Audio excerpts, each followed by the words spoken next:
Olá, olá, tá começando mais um Cafezinho A2 aqui diretamente do Estúdio A da TV Univale. Eu sou o Lucas Machado e hoje eu converso com um taurino que gosta de pizza e histórias de amor.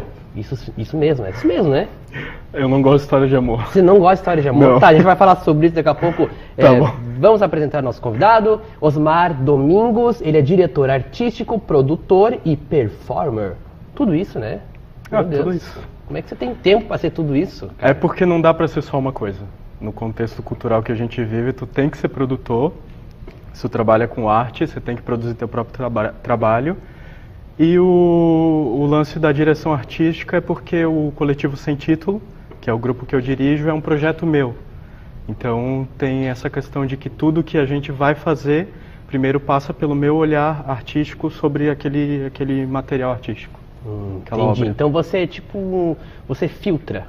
Sim. Você é o que dá a última palavra no grupo, ou não? Pode-se dizer que sim. Tem muito diálogo, o processo é sempre com muito diálogo, que daí isso já entra também no conceito de performer. Tem bastante diálogo, o processo, só que como geralmente eu tenho a ideia do conceito do trabalho, aí eu vou dirigindo, diretor artístico, diretor de espetáculos, eu vou dirigindo o processo. Tá, mas daqui a pouco a gente vai falar mais do Coletivo Sem Título, mas antes eu queria saber, você começou a tua carreira em 2006. Isso. São 8 anos até aqui, né? Uhum. Então eu queria que você fizesse primeiro um balanço do que foi esses 8 anos na tua vida, o que mudou, o que o teatro mudou na tua vida e o que mudou dentro do teatro, dentro do meio artístico. Tá. Bom, eu comecei fazendo teatro em 2006 na escola.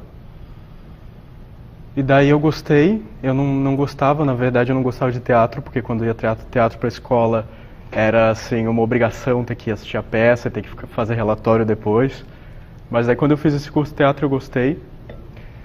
E eu fui procurar outro curso, o curso que tinha é o curso que continua até hoje, tem muito tempo de estrada aí, que é o curso do Valentim, o curso básico de teatro. E aí eu fiz esse curso, gostei, assim, achei que não, eu quero fazer isso, eu acho que eu vou me dar bem com isso, eu gosto de fazer. Aí eu fui fazer um outro curso que tinha outra pegada, que é o curso do Porto Cênico, que era um curso mais longo, não era um intensivo, ele tinha 6 meses de duração e tinha montagem de um trabalho no final. Aí no meio desse curso eu fui convidado a fazer parte do Porto Cênico.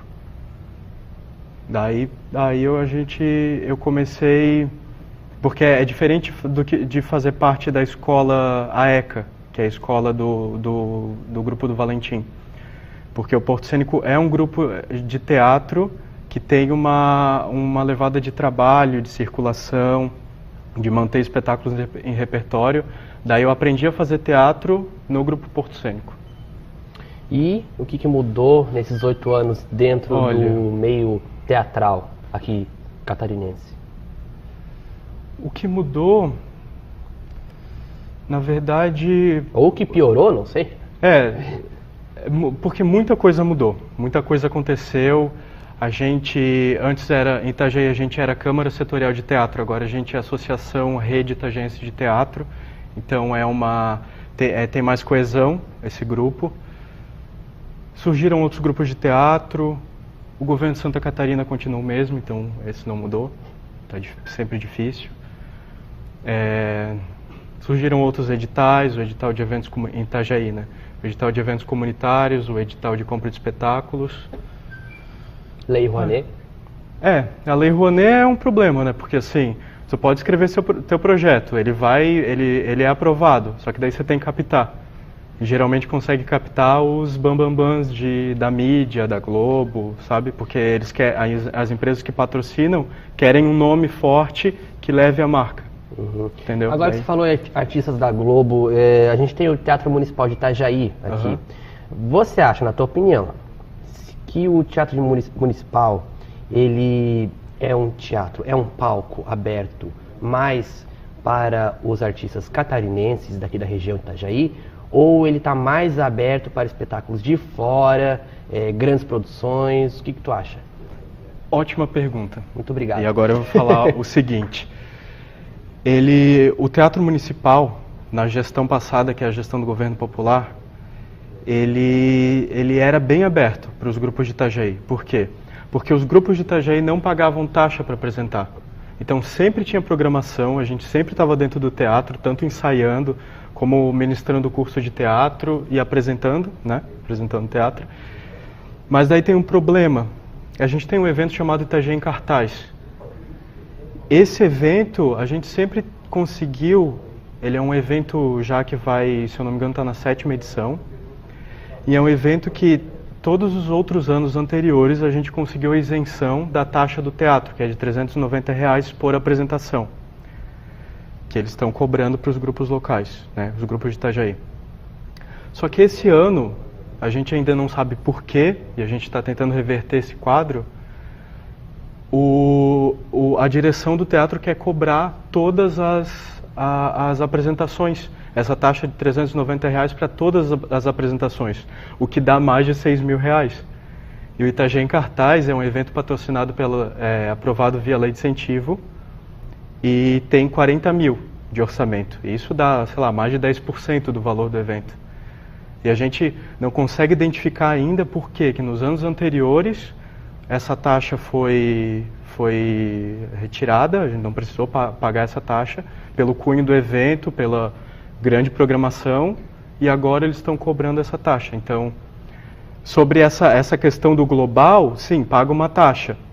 E sim, acho que tem que pagar, né? Porque eles vêm de fora e usam o nosso espaço, e tu tem que pagar. Mas quando é um evento daqui, que nos anos anteriores tu abre um precedente para não cobrar a taxa e agora tu cobra uma taxa que tem o valor de R$6.000, aí é isso que está pegando para a gente nessa nossa relação com o Teatro Municipal de Itajaí. Porque não cobrar, acho que seria mais um incentivo para os artistas se mobilizarem a criar peças e...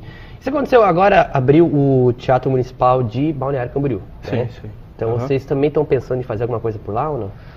O Itajaí em Cartaz é um festival que acontece em Itajaí, né? Ele tem essa proposta de apresentar para Itajaí o trabalho teatral de Itajaí, né? Esse é o objetivo dele. Mas a gente pretende começar um diálogo com a Fundação Cultural de Balneário para começar a utilizar o espaço. E demorou muito para sair esse Teatro Municipal de Balneário, né? Nossa! Eu lembro que foi uma novela.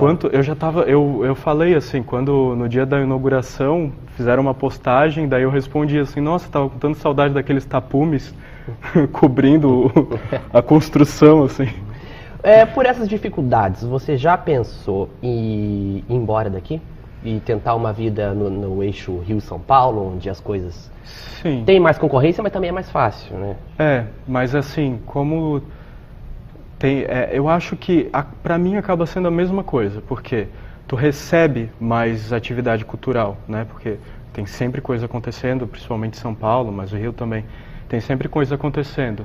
Mas para iniciar uma carreira, eu acho que a mesma dificuldade tu vais encontrar aqui, porque já tem gente lá trabalhando há muito tempo, já tem gente lá muito organizada há muito tempo, né? Já tem as redes de artistas da cidade. E eu gosto disso, de tu permanecer na tua cidade e construir tua carreira na cidade. Eu acho isso interessante. Você já foi pra lá e deu uma olhada em alguma coisa, não? Não, só passei por lá, mas não fui pra... Osmar, tu dirigiu uma peça do Nelson Rodrigues, Boca de Ouro. Sim. Certo? Qual que, na tua opinião, qual autor assim, é indispensável, um artista, um diretor, um ator... um autor tem que ler, não pode faltar? Olha, vai ser um pouco clichê, mas Shakespeare. Por quê? Porque Shakespeare, ele, por mais que seja uma forma mais... a forma do texto dramático é mais clássica, eu acho que se tu estás disposto a fazer teatro, tu precisas passar por Shakespeare.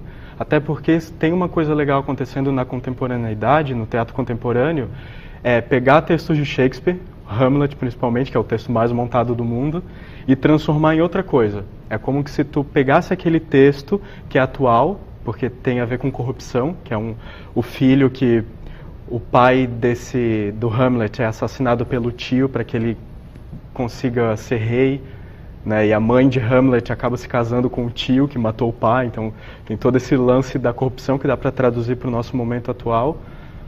E o que os grupos fazem é fazer uma leitura a partir da própria estética desse texto do Shakespeare, o Hamlet.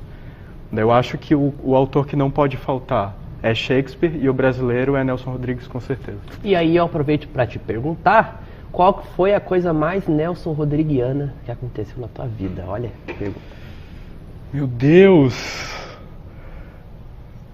É difícil isso, porque eu só consigo pensar em coisas bem tensas, tipo relação de filho com pai, não sei o quê. Tá. Pode falar nesse horário? Por favor. Não consigo pensar agora.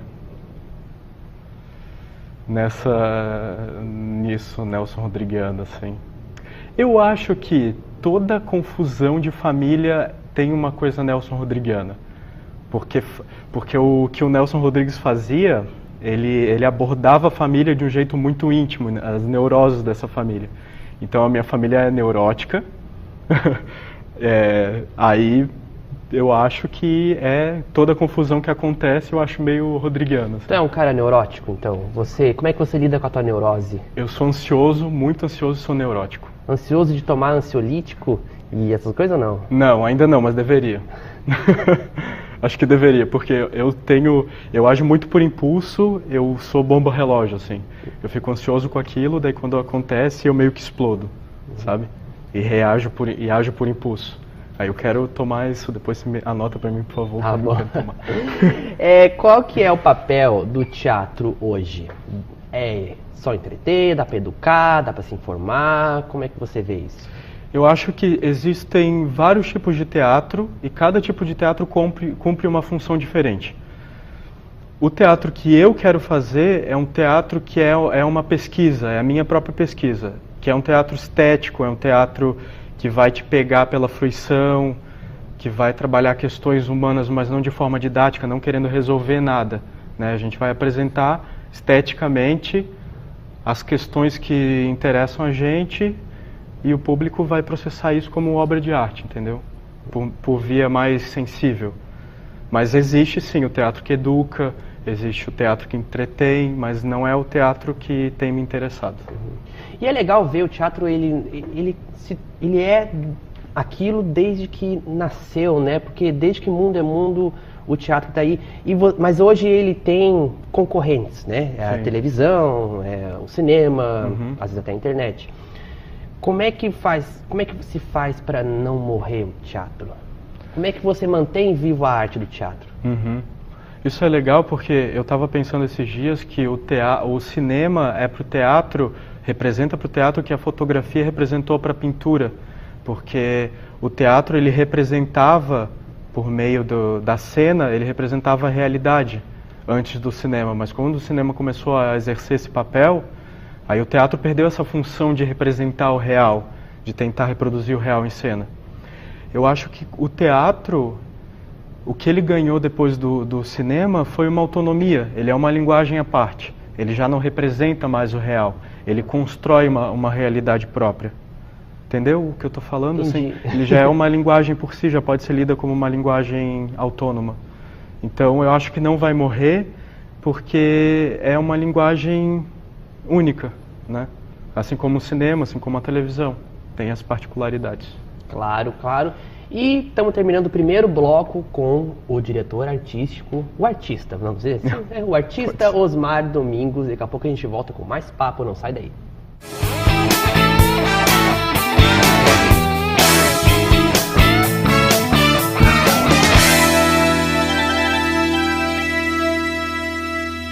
De volta com o Cafezinho 2, hoje eu recebo o diretor artístico, produtor e performer, Osmar Domingos.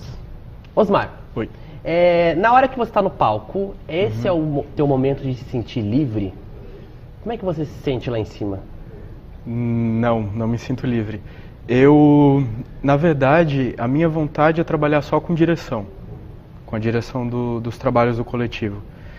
Porque eu não consigo me sentir livre, eu me sinto aprisionado àquela estrutura do espetáculo e do personagem. Aí é um momento de eu ficar muito tenso e cumprir bem a cena. Mas eu não tenho essa... Eu já ouvi, assim, de artistas que falam que tem uma certa catarse. Não, eu não tenho. O meu trabalho é bem prestar atenção no meu corpo, como eu estou construindo ele em cena e executar a cena. Legal. Mas você também já foi professor. Sim. Né? Em 2011, você foi professor de teatro no projeto Arte nos Bairros, da Fundação Cultural de Itajaí. Como é que foi essa experiência de estar em contato com alunos que às vezes nem têm nenhuma referência teatral, eles às vezes nem foram para algum teatro? Como é que foi? A maioria das vezes eles não foram para o teatro, né? Na verdade, o curso de teatro, o que é uma metodologia bem do Grupo Porto Cênico, que eu fiz parte há 6 anos, fui integrante do Grupo Porto Cênico, fazer com que o aluno tenha consciência do próprio corpo para que ele possa ir para a cena compor, né? E sustentar aquilo que ele compôs em cena.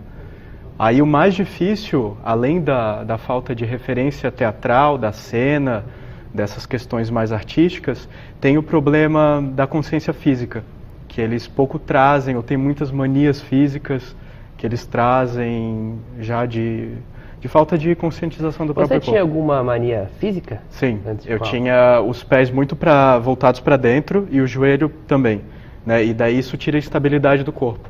Uma das coisas que eu aprendi com teatro é voltar meus pés para fora, para ter uma base melhor e sustentar meu corpo. E tu era um cara tímido? Muito, ainda sou. Ainda é? Uhum. E na hora de subir no palco ou falar, dar uma aula? Não, eu fico muito nervoso, mas daí eu construo um estado que me faz ficar seguro. É uma persona? É uma persona, que é o trabalho da cena, né? Tu constrói um estado que te faz executar aquilo, né? Então, quando eu estou em cena, quando eu estou dando aula, eu estou menos nervoso. Mas você não se considera um ex-tímido, então? Não, não, é eu sou muito tímido. Atual tímido? Sim, porque antes de ir para a cena, ou antes de ir para dar aula, ou antes de estar aqui, eu tive que ativar esse estado. Mas uma coisa que eu sempre falo para meus amigos que dizem que são tímidos é que às vezes o tímido, o problema do tímido é que ele pode se passar por antipático. Sim, sim. Mas o bom do tímido é que eu acho muito mais charmoso a timidez. Tu não acha isso? Obrigado. Não, foi um elogio. Mas a timidez, ela pode ser charmosa. Sim, sim. Mas ela não pode ser confundida com antipatia. O trabalho do ator no teatro surgiu no teatro, né? Sim. Uhum. Mas quem popularizou isso foi a televisão e o cinema. Sim. Tô certo ou não tô certo? Sim, porque é o veículo que mais chega nas pessoas, né? Pelo menos. Sim. O ator, nos dias de hoje, é uma profissão, é um profissional que ele é respeitado? Ou ele ainda está um pouco marginalizado? Está marginalizado porque as pessoas não entendem como profissão, a não ser se ele é celebridade, né? Porque tá na TV é uma profissão, mas fazer teatro já não é uma profissão. Aí essa é a nossa luta, que é que as pessoas entendam o artista, o ator, como um profissional, como um trabalhador, né? Porque por enquanto ainda está à margem como, sei lá, alguém que não trabalha, que não vai conseguir ganhar a vida sendo ator ou sendo artista. E por que quando você diz que vai ser ator, a primeira coisa que você ouve é eu ainda vou te ver na Globo? Né? Não tem Sim, isso? sim. É exatamente isso, porque as pessoas autenticam o ator como profissional quando ele aparece na TV. No cinema, nem tanto, mas ok, o cinema é até mais difícil de chegar, né? Mas só autenticam a profissão, o profissional ator, quando ele chega na TV. Então, e é engraçado que aqui no Brasil tá ligado a uma emissora exata, específica, né? Específica. Sim, sim. Porque daí, quando tu estás na outra emissora, tu nem é tão ator assim. Ninguém diz, vou ser ator e vou te ver na Record. Sim, não. Não. Por quê? Sempre querem ver na Globo. Na Globo. Qual que é a diferença de ator e performer? O ator, ele é o artista que constrói para a cena. Ele trabalha para construir para a cena uma outra pessoa. Claro, com o próprio corpo, com a musculatura, com a estrutura psíquica, mas ele tenta construir outra pessoa, trabalhar com a ideia de outro ser, que ele está reproduzindo outro ser. O performer não. O performer trabalha com a sua própria pessoa, executando aquilo que tem que executar em cena. É como se o Osmar fosse para a cena executar a cena. Antes... Você é o Osmar. Isso. Mas claro, tem um texto, tem uma persona, tem tudo... Sim, aí trabalha com a noção de persona. Porque daí eu não executo um personagem, mas eu executo às vezes uma estrutura física, uns tiques que eu tenho físico, uma forma de falar, mas ainda assim é o Osmar jogando com aquela persona do que o Osmar embebido na persona como é o trabalho do ator. Seria o caso do comediante stand-up? Sim, Porque sim. ele é ele mesmo, mas é ele mesmo mais exagerado, né? É, em outro estado, né? Como se fosse o cara, mas num estado muito mais cômico, sei lá. Mas é exatamente isso. Um dos teus filmes favoritos é Clube da Luta, Sim, de 1999, com Brad Pitt. sim. A Fox, na época, segundo a minha pesquisa que eu fiz, ela não gostou muito do filme e ela apostou muito na campanha publicitária para divulgar o filme. Acabou que o filme não foi muito bem de bilheteria. Sim. Aí eu quero te perguntar, se você acredita que a arte ela ainda está ligada muito com o patrocínio, como, por exemplo, antigamente os mecenas, né? Você acha que dá para fazer arte só com o dinheiro do público? Só com o ingresso? Não tem mais como fazer arte só com ingresso. Porque para tu conseguir chegar nesse estado de ter ingresso, tu precisa ter o material artístico. E como que tu cria esse material artístico, né?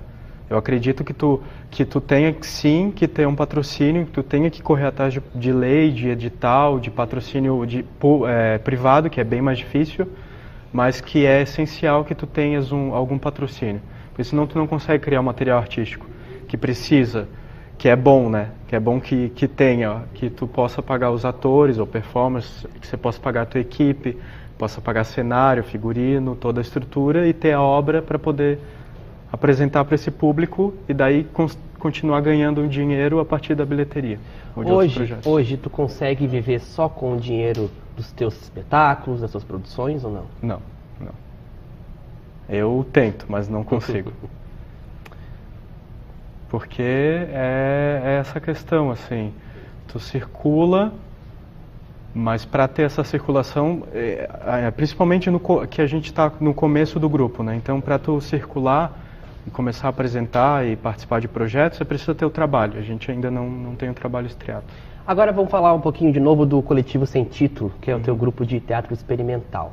O que é teatro experimental e como é que foi a produção dos espetáculos Pombos Transmitem Doenças, né, que vocês fizeram, e o Colaboração?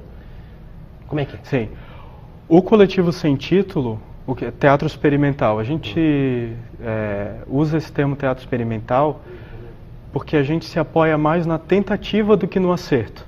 Então a gente não quer construir obras que a gente saiba que vão dar certo ou saiba a forma que elas vão chegar no público. A gente quer construir obras que a gente ainda não sabe muito bem, que a gente está experimentando, que a gente está jogando com aquela proposta, que não é muito claro se aquilo vai chegar ou não, entendeu?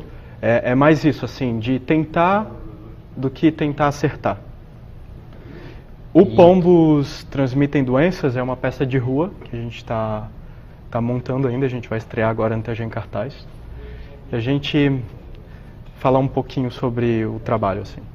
São 3 pombos que eles são rejeitados pelos outros pombos.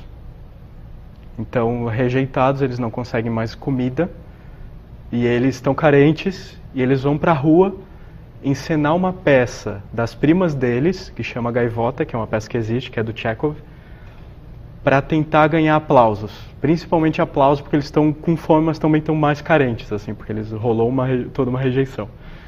Daí um dos pombos ele fica tocando durante o espetáculo fazendo a trilha sonora, e os outros 2 pombos tentam encenar essa peça usando manequins como personagens. Existe toda uma metalinguagem, né? Toda uma metalinguagem, né? Porque a gente elaborou conceitualmente tudo isso, assim.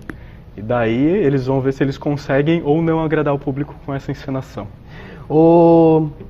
Osmar, qual é o teu sabor de pizza predileto? É estrogonofe de carne. É? Sim. Eu prefiro de frango. Sério? Aham. Ah, não sei, Cara, eu sou muito às vezes tem um carnívoro de nervinho ali carne. que eu não gosto. Eu sou muito... Depende. Não, mas depende da pizza também. É. Porque às vezes o frango tem um gosto de gordura meio estranho também. A gente está chegando ao fim do nosso papo, mas se alguém quiser contratar o Coletivo Sem Título, por favor, telefone. Pode entrar em contato em 9727-3769 e pode conferir nosso trabalho no site www.coletivosemtitulo.com. E com quem que o Osmar Domingos tomaria o seu melhor cafezinho? com um diretor de teatro americano chamado Bob Wilson, que é um Tá gênio. preparado para essa pergunta, né? Que você respondeu muito rápido. Não, porque eu quero conhecer esse cara. Ah, é? Preciso, Então assim. tava na cabeça, então, Sim, já. sim. Cara, muito obrigado. Obrigado a você. Sucesso. Valeu. Adorei o papo. Também gostei. E o cafezinho tá ficando por aqui, mas você pode ir lá na nossa página no Facebook, facebook.com/cafezinha2tv. E tem todos os programas completos no youtube.com/cafezinha2. Até o próximo programa e tchau. Aquele abraço.